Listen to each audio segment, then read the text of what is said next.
Good evening साथीहरू। सबैजना कस्तो हुनुहुन्छ? उम्मेद छ सबैजना ठिकै हुनुहुन्छ होला है।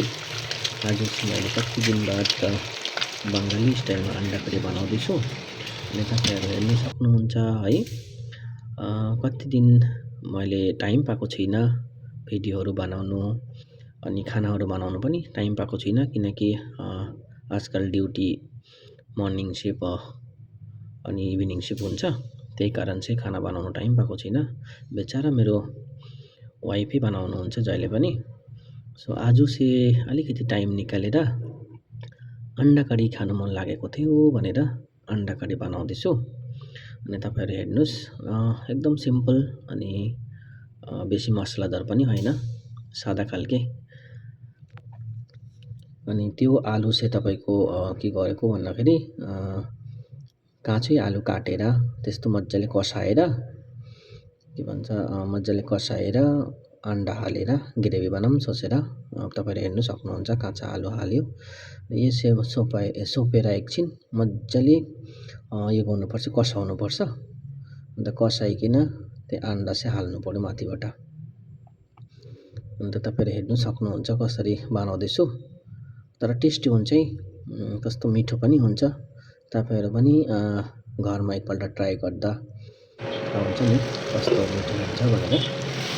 अब हेर्नुहोस् तपाईँहरू, कस्तो हेर्दै खमखम हुन्छ नि है।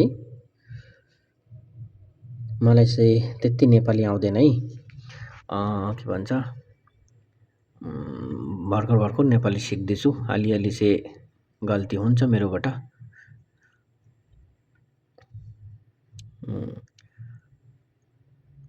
बङ्गाली मान्छे है, त्यही भएर चाहिँ नेपाली अलिकति अप्ठ्यारो हुन्छ, प्लस क्लियर चाहिँ हुँदैन।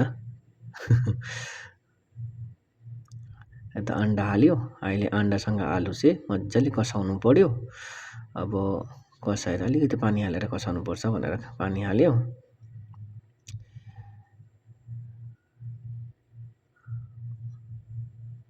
अन्त तपाईँहरू फेरि नहाँस्नु चाहिँ, किनकि अब यति साह्रो आलु हाल्यो अन्त 5वटा मात्रै अन्डा।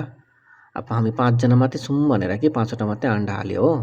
अन्त आलु हाल्यो, किनकि बङ्गाली मान्छेहरू आलु मन पराउँछ नि त। आलु चोखा, आलु दाल, आलु सब्जी, आलु झोल है। त्यही भएर जो पनि सब्जीमा आलु मनपर्छ है मलाई त। हेर्नुहोस् कति मिठो भयो। अब ग्रेभी पनि ठिक्कैको, मलाई त पुरा मनपर्छ। तपाईँहरूलाई कस्तो लाग्छ, मिठो लाग्छ कि लाग्दैन त्यस्तो सब्जीहरू, अलिक कमेन्टमा भन्नुहोस् है ल। Thank you.